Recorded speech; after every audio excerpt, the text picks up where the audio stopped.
What's going on, guys? Apathetic here, and today we are back with another Destiny 2 beta video, and man, does that feel good to say. Finally, the Destiny 2 beta is upon us, or at least for us on PlayStation. So I'm here to talk to you guys today what I think is the best starting subclass for Destiny 2, and I say starting. I want to emphasize that. I'm not saying this is the best subclass, and I'm not saying that for two reasons. One, because obviously it's the beta and a lot of things are going to change from here going forward. And two, everybody's got different play styles and all these classes are somewhat evenly balanced. So no matter what subclass you really choose, you're probably going to do fairly well.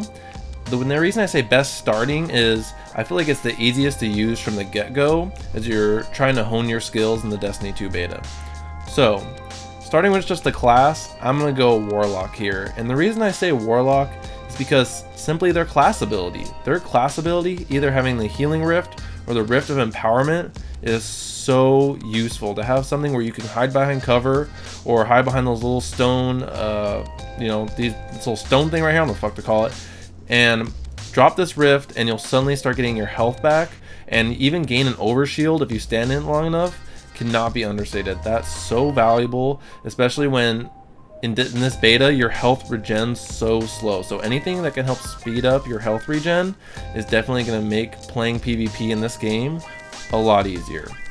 And as far as what I think is the best subclass to start with for Warlock, that's where I'm getting to my number 2 point, which, and the flip side of that is when you're using the Rift of Empowerment, or basically when you choose the attunement that the Rift gives you more damage, you're also dramatically increasing your time to kill. So if you're holding down B for in control, you can pop the Rift, pull out your pulse, and really just melt people from afar and really do a lot more damage that no other subclass would be able to match, because again, they don't have that specific class ability. Blink for Voidwalker, I think, makes it the easiest to get away from your opponent. You can come in and out of engagements very easily. You can even push your opponent by confusing them, because you can blink right above them, land behind them, and either pull out your SMG, or if you have one of your power weapons, hopefully a shotgun, and then you could literally, practically be playing Destiny 1 and be blink shotgunning around effectively. Now, the only caveat with this is when you blink, your radar and your whole HUD basically disappear for a little bit. So when you first use it, it can be a little bit disorienting, but I challenge you guys to give it a try. Once you get used to it, you can really use it to your advantage to confuse opponents and escape out of situations as well. Number 3, the reason I think Voidwalker is probably one of the easiest subclasses to use is the Super. The Super is probably one of the easiest to use out of the ones I've tried. So I've tried Dawnblade, Arcstrider, Sentinel. They're all somewhat hard to use. Like there's a lot of aim involved. You have to really position yourself correctly and pop them at the most opportune time. And as they are roaming supers, it's very easy to get gunned down while you're using them and trying to work your way towards an opponent.